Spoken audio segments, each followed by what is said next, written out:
Hello అండి, welcome to my channel Dhruvika a rising star. First time నా videos ఎవరైనా చూసినట్లయితే తప్పకుండా నా ఛానల్ని సబ్స్క్రైబ్ చేయండి. అలాగే మీకు నా వీడియోస్ కనుక నచ్చినట్లయితే షేర్ చేయండి, కామెంట్ చేయండి. మరిన్ని వీడియోస్ కోసం నా ఛానల్ని అయితే తప్పకుండా ఫాలో అవ్వండి. ఇవాళ వీడియో వచ్చేసి దీపారాధనకు మనం వత్తులు వాడతాం కదండి, వాటిని సన్నగా ఎలా చేసుకోవాలో నేను చూపిస్తానండి. ముందుగా ఏంటంటే గింజలు తీసినటువంటి పత్తి తీసుకోవాలండి.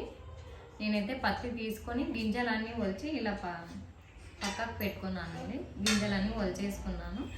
తర్వాత వత్తులు సన్నగా రావాలంటే ఏం చేయాలంటే అందరికీ తెలిసిందే, తెలియని వాళ్ళ కోసం ఈ వీడియో అయితే షేర్ చేస్తున్నాను.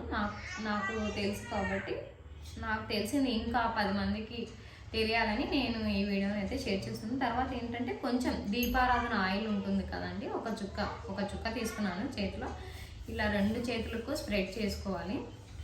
స్ప్రెడ్ చేసుకొని ఇలా కొంచెం లైట్గా, ఎక్కువ అవసరం లేదండి, ఇలా కొంచెం కాటన్ తీసుకొని ఇలా మన అరచేతుల్లో పెట్టుకొని ఇలా అనుకోవడమే.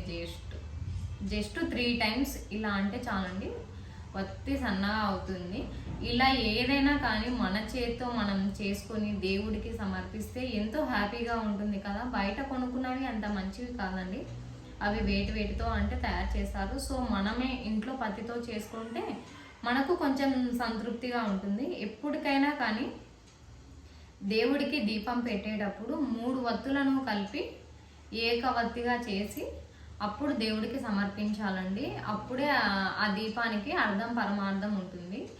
2 వత్తులను కూడా కలిపి 1 వత్తిగా చేసి కూడా సమర్పించవచ్చు.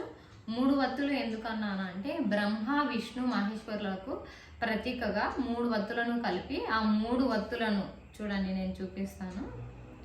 3 వత్తులను కలిపి ఆ 3 వత్తులను ఇక్కడ ఏకవత్తిగా చేసి ఈ ఏకవత్తిగా మనం చేసుకున్నాం కదా.